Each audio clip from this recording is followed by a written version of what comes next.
Aidan, founder of Warriors Remembrance and Research Foundation, and this is my first Forgotten episode of 2026. We're here in Oakland Cemetery in Navasota, Texas.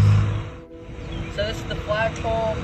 The flag is a little bit ripped and there's no Texas flag, but other than that, it looks pretty nice. They got a nice light here. I'm pretty sure it works.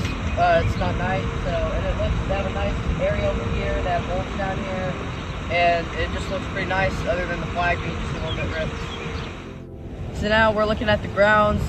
They keep mowed and they look really like lush and green, and they have trees all over here for shade, and it looks pretty nice. So now let's see what how they treat their veterans.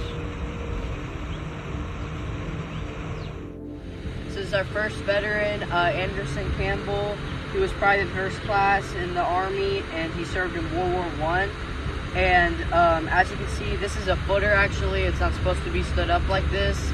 And one thing, like, this is really bad how the cement is there, because the cement will actually absorb moisture from the marker, and it'll make it get really dirty pretty quick, way quicker than if you just had it in the ground. And then also, you don't want to encase it in cement because you want to let the marker breathe instead of it being encased. And you can see how kind of it cuts off a little bit at the bottom.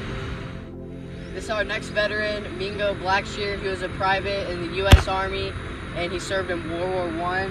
And as you can see, this one is actually, so this is a whole like pad of cement. It's definitely really dirty. And then flags like this, these are people just leave these out here and don't even take them out, and really it's probably better to not have any flag than have a flag like this. But with our flags at our nonprofit, we put out 12 by 18 premium flags. So this is our next veteran, Wesley Rittenhouse. He was a private in the U.S. Army, and we don't really have any other information on him because his marker is buried halfway in the ground. Looks like someone comes out here to clean this marker, but it is under a tree, so that might be some of the reason. These are our next veterans, Whaley and Clifton DeBose, and these are from World War II. They both served in World War II. And these are the old style markers. These are VA markers, but they don't have ones like this anymore. And a lot of people think when they're like brown like this, a lot of people think that it's rust, but bronze can't actually rust. So it's actually just the elements on the marker just makes it turn that color. So good cleaning will make these look almost brand new.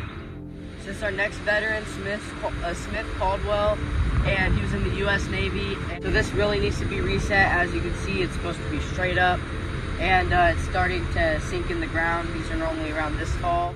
So overall, I'm going to give this cemetery a 5 out of 10 stars, and there is actually over 700 veterans in this cemetery, and we only got to a couple of them, but most of all of them look pretty much the same. They need to be cleaned, they need to be reset. Some of them are still also encased in cement, like some of the ones I showed you. And I'm giving it a 5 because the veterans were not honored how they should be honored.